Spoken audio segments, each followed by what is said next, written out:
कि ईश्वर सेंटर में है कि नहीं है, सब कुछ वो ही कर रहा है, सब कुछ वो ही कर रहा है। हम जबरदस्ती काय को करता बन रहे हैं। अगर गरीब ही हैं तो गरीबी में हम मान सकते हैं भाई हमारा पूर्व जन्म का संस्कार है, लेकिन हम तो बेईमानी करना चाहते हैं, हम तो लूट करना चाहते हैं, हम तो ये करना चाहते हैं, वो करना चाहते हैं।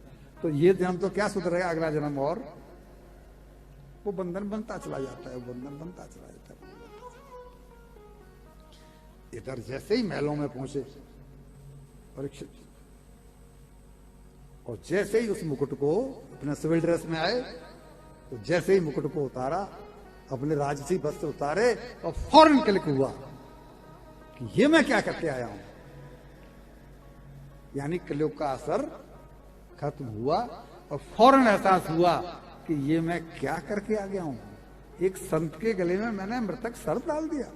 मेरे राज्य में अधर्म, मैं पांडव वंश का राजा हूं,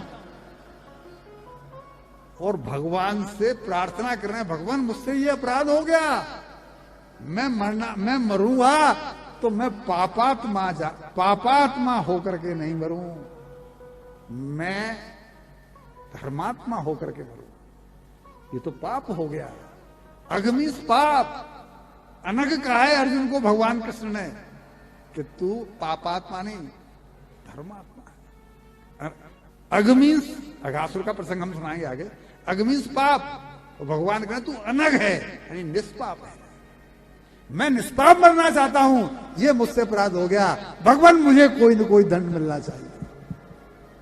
दूसरा कोई राजा होता तो क्या करता, बचने के उपाय सोचता, इसको रिश्वत देता, उसको पटाता, उनकी खुशामद करता। ये कह रहा है कि मुझे दंड मिलना चाहिए। क्यों?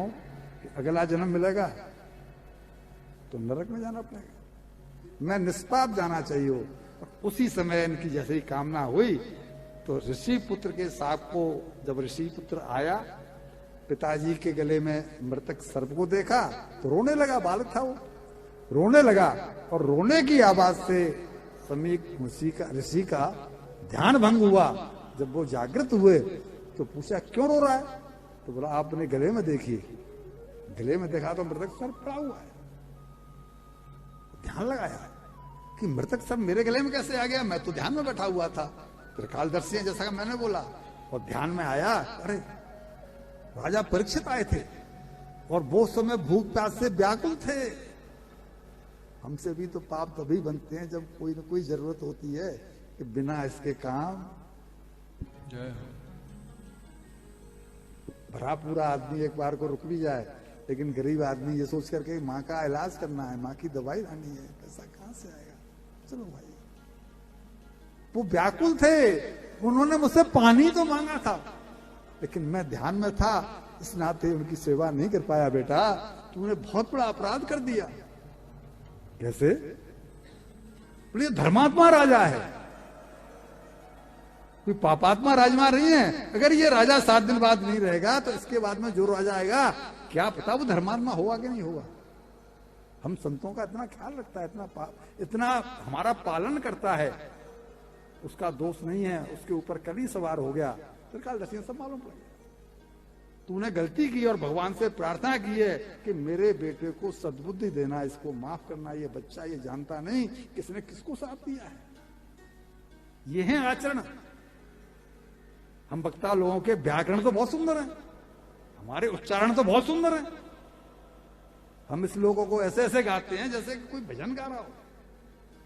ऐसी बातें लहरा लहरा के और गच्छे लच्छेदार करते हैं जैसे कि भीतर तक घुस जाए, लेकिन हमारे आचरण असर तो तब हो ना बातों का जब आचरण शुद्ध हो। ये कह रहे हैं इनका आचरण है कि मेरे बच्चे को सद्बुद्धि देना, इसने गलती की है। उनका आचरण देखो, मैं निष्पाप मरना चाहता हूं, मुझे दंड मिलना चाहिए। उसी समय पहुंच गए इनके दूत कि हमको समीक ऋषि ने भेजा है।